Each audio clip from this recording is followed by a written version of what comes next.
అప్పటి డిఎస్సి పరీక్షకు అంటే మా హయాంలో జరిగిన డిఎస్సి పరీక్షకు ఇప్పుడు డిఎస్సి పరీక్షకు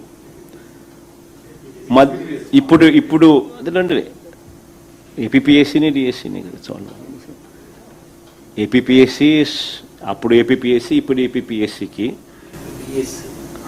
రెండు పబ్లిక్ సర్వీస్ కమిషనే కదా పరిధిలోకి వస్తాయి కదా రెండు కూడా డిఎస్సి అప్పుడు ఏపీపీఎస్సీ పరీక్ష ఇప్పుడు డిఎస్సి మాదిరిగా. ఆంధ్రప్రదేశ్ మాజీ CM Jaganmohan Reddy press meet పెట్టి కొన్ని ఈ విధంగా ప్రవర్తిస్తా ఉన్నాడు. ఒక్కసారి ఈ వీడియో చూడండి. ఈ వీడియో చూస్తే మీరు అర్థమవుతుంది జగన్మోహన్ రెడ్డి స్థితి ఏ విధంగా ఉంది, పరిస్థితి ఏ విధంగా ఉంది. ఏపీపీఎస్సీకి డిఎస్సికి తేడా తెలియదు. జగన్మోహన్ రెడ్డి రెండు ఒకటేనంట. APPSC Andhra Pradesh public service commission district selection committee DSC. So APPSC అనేది రాజ్యాంగబద్ధ సంస్థ. ఇది వివిధ పోస్టులను భర్తీ చేస్తూ ఉంటది. డిఎస్సి అనేది టీచర్ ఉద్యోగాలు నియమిస్తూ ఉంటుంది. సో ఏపీపీఎస్సీకి డిఎస్సికి తేడా తెలియదు. ఇతను డిఎస్సి గురించి ప్రశ్నిస్తూ ఉంటాడు ఆంధ్రప్రదేశ్ ప్రభుత్వం చంద్రబాబు నాయుడు.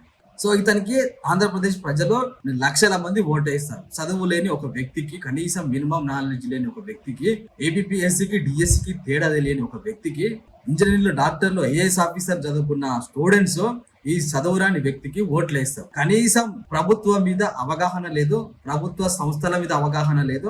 ఒక రాజశేఖర్ రెడ్డి కొడుకుగా తప్ప దేంట్లో క్వాలిఫికేషన్ లేదు. సో ఏదైనా మంచి పని చేసిండా అంటే కూడా దాంట్లో లేదు. ఇట్లాంటి వ్యక్తిని ఆంధ్రప్రదేశ్ ప్రజలు సీఎం గా చేసుకున్నారు గతంలో. మొన్నసారి 11 సీట్లకు పరిమితం చేసి. ఆంధ్రప్రదేశ్ ప్రజలారా ఒక్కసారి ఆలోచించుకోండి. చదువుకున్న వ్యక్తులను ఎమ్మెల్యేలను చేసుకోండి, ఎంపీలను చేసుకోండి. ఇతని స్క్రిప్ట్ తెచ్చుకొని కనీసం ఆ స్క్రిప్ట్ కూడా ఇంటి దగ్గర కనీసం ప్రిపేర్ అయ్యి రావచ్చు కదా.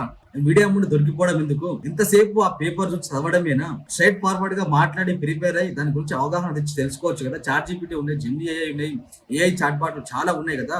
ప్రిపేర్ అయ్యి వచ్చి చేయొచ్చు కదా. ఇంత అవగాహన లేని వ్యక్తిని ఆంధ్రప్రదేశ్ ప్రజలు సీఎం గా చేసుకుంటా ఉన్నారు. గతంలో చేసుకున్నారు, ఇప్పుడు ప్రతిపక్షంలోనే 11 సీట్లు కాదు, నెక్స్ట్ ఎలక్షన్ లో 0 సీట్లు. సో ఇంత సిగ్గుచేయడు. జగన్మోహన్ రెడ్డి ప్రవర్తన గురించి మీరేమనుకుంటారో కింద కామెంట్ చేయండి, లైక్ చేయండి, షేర్ చేయండి.